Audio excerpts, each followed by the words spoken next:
অনেকেই জানতে চান যে ম্যাডাম গর্ভাবস্থায় আমি কতবার সিজার করতে পারবো, তো আজকে আমি সেটা নিয়ে আলোচনা করব।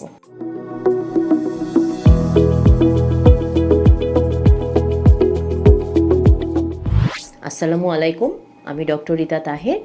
গাইনি, প্রসূতি এবং বন্ধ্যাত্ব মায়েদের বিভিন্ন সমস্যা এবং আলট্রাসোনোগ্রাফি নিয়ে কাজ করছি কোনাবাড়ি ল্যাবেট হাসপাতাল এবং আরিবা ডিজিটাল ডায়াগনস্টিক সেন্টারে। তো সিজার আসলেই হচ্ছে একটা অপারেশন এবং এটা বড় অপারেশন।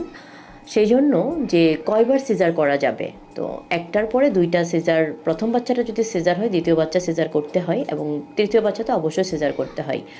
বাট আমি মনে করি যে আপনারা দুইটা বাচ্চা পরে আর না নেওয়াই ভালো, তারপরেও হচ্ছে আপনারা তিনটা সিজার পর্যন্ত করতে পারেন। 4 নম্বর সিজারটা খুবই রিস্কি হয়ে যায়, সেটাতে না যাওয়াই ভালো। তো আপনাদের জন্য সাজেশন হচ্ছে 3 নম্বর কি 4 নম্বর পর্যন্ত সিজার করা যায়, বাট 3-এর বেশি না করাটাই ভালো।